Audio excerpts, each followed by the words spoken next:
Jina langu ni Dr. Senior Lisalia Palanjo, nami niko mahali hapa kwa sababu ya kukuletea somo langu ambalo nimeanza kitambo. Somo hili ambalo linaitwa ndoto za hatari. Ndoto za hatari ni zile ambazo mtu anaziota nazo zinakuwa na majibu ambayo ni hasi, na yale majibu yanakuja kwa ghafla kiasi kwamba kama hukujiandaa yanaweza akaondoa ufalme wako, unaweza ukaangushwa. Kwa hiyo katika hizi ndoto ambazo za hatari, ndoto za hatari ni pamoja na, nilizungumza habari ya kudondoka, lakini kuna kudondoka kutoka juu.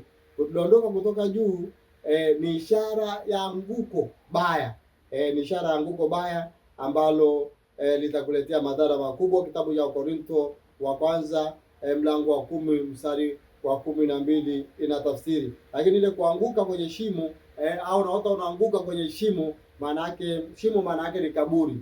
Kaburi, unapoota shimo kwenye ndoto zako zozote, ujue kwamba ile ni kaburi. Kaburi la kuzika mambo yako, kaburi la kuzika talenti zako, kaburi la kuzika baraka zako. Imeandikwa katika kitabu cha Zaburi mlango wa 7 na mstari wa 15. Hizo ni ndoto ambazo tunasema ni ndoto za hatari katika ulimwengu wa roho. Asante.